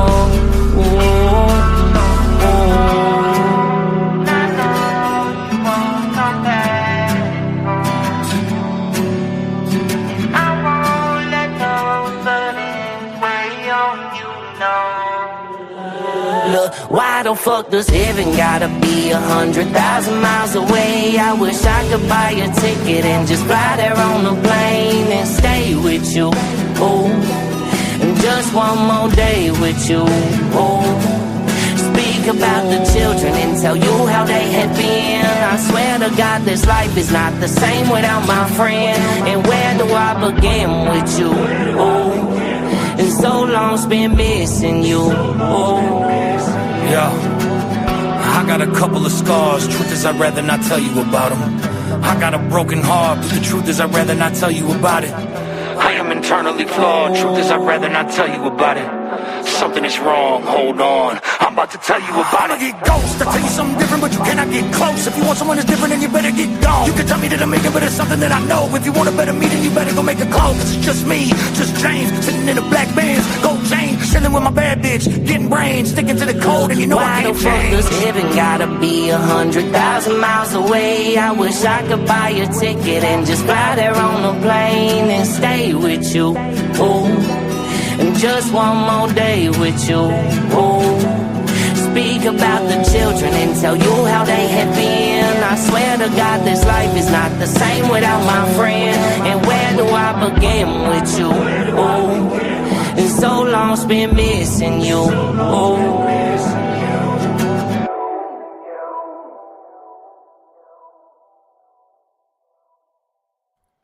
all right, guys, we appreciate you, man. Raj, thank you again, brother. That's a banger right there. Hey, Rog Wax did nothing but drop some heat on y'all tonight, son. Yeah. Appreciate you. I appreciate you having me up here, Chop. I appreciate everybody in the chat for rocking with us. Brother. Yeah, on God. And you know what I'm saying? I'm keep growing. I'm going to keep pushing harder. I want to, you know, this year is a year that I'm trying to take things serious. I've really elevated the shows that I'm doing and the places that I'm going to be. So, if y'all have never seen me in concert or had the chance to, March 27th at the Blue Note Harrison, I'm gonna be opening with Struggle Jennings and a lot of other great artists, man. And y'all got to come out, get your tickets, and check it out because there's gonna be one. There's gonna be one to check out, man. Outside of that, man, I'm Rog Wax. If you're not familiar with me, please go get familiar with me. Tap in with me on Facebook. Shoot me a message, man. I'd love to hear from y'all what y'all think about the songs. And appreciate everybody, man. Shout out to Country Rap Shit. Shout out Chop Easy. Appreciate you, brother. Thank you so much, Raj. All right, guys, we out of here. I'm going to end the night on this last song he sent me, Leave It Up. What's it called? Leave It Up to me or Leave It Up to you? Leave it up to fate. Me and Big Kev. Y'all ain't hip to Big Kev. Shout out my dog. Yeah, all right. Leave it up to fate. That's what we're going to end it on. Guys, I'll see you over on the rundown. This has been Country Rap Shit with your boy Chop Easy. Shout out my guy Rog Wax. Shout out Marcotic and Space Daddy. Hey, it's more expensive to get these exquisite type people with one eye, bro. If you ain't know, I'm a rarity. I'm a rarity out there. Sorry, though. Hey, great conversation tonight, bro. For real. Now, I appreciate you, dude. It's been great conversation, great show. So that's what we like to do over here on Country Rap Shit, man. We like to mix it up a little bit with the thing. Appreciate everybody that sent super chats tonight. Shout out to everybody that supported us, that hit the like button. Shout out to everybody that fucks with us, man. This is Leave It Up to Fate, Rog Wax featuring Big Kev. It's just on the radio. You made his ass. Try too many times for me to get this up. Fuck, I look like asking for forgiveness. You ain't give me none. Take my words, throw them right back at me, tryna play me dumb. I know you had slicker intentions, I felt it from the jump. Play with me, I leave it up to fate. Ayy, get up out my face and give me space. Ayy, I've been on my grind, no time to waste. Ayy, so why the fuck you getting in my way? Ayy, shawty say she love me, but I knew that she was fake. She just love the way I shine and what I make. Ayy, baby, if you love me, why the fuck you in my face? Steady screaming at me, bitching about the things that I won't change. Like how I smoke and how I drink, just to get me through the pain. But you ain't give me the credit, knowing it's the way I'm raised. I've been missing better days, this is why I medicate. Smoking something lucid just to make sure that my head is straight. Hey, too far gone, I think I'm stranded. I need some help from you. Baby, if you love me, tell me what the fuck is you gon' do? Cause you tryna cut me off, feeling disconnected, take it off. No misconception on the wall. Need someone I can call when I feel like I need directions. And I tried too many times for me to get this up. Fuck, I look like asking for forgiveness. You ain't give me none. Take my words, throw them right back at me, tryna play me dumb. I know you had slicker intentions, I felt it from the jump. Play with me, I leave it up to fate. Ayy, get up out my face and give me space. Ayy, I've been on my grind, no time to waste. Ayy, so why the fuck you getting in my way? Ayy, pain is all the reason I need you to be better. Fool me one time, that was enough, that made me clever. Maybe I'm the vibe that you chasing that seem relevant. Cause when I get down bad, nobody that'll even tell me shit. I gotta stay strong, getting heavy on my plate. Gotta eat up sick of noodles, I'm just trying to get some steak. I need a guap, I gotta change. Keep the favors out my face, then we get trip, I slide you out the way. Yeah, yeah. Try too many times for me to get this up. Fuck, I look like asking for forgiveness. You ain't give me none. Take my word, throw them right back at me, tryna play me dumb. I know you had slicker intentions, I felt it from the jump. Play with me, I leave it up to fate. Ayy, get up out my face and give me space. Ayy, I've been on my grind, no time to waste. Ayy, so why the fuck you getting in my way? Ayy, Pain's all the reason I need you to be better. Fool me one time, that was enough, that made me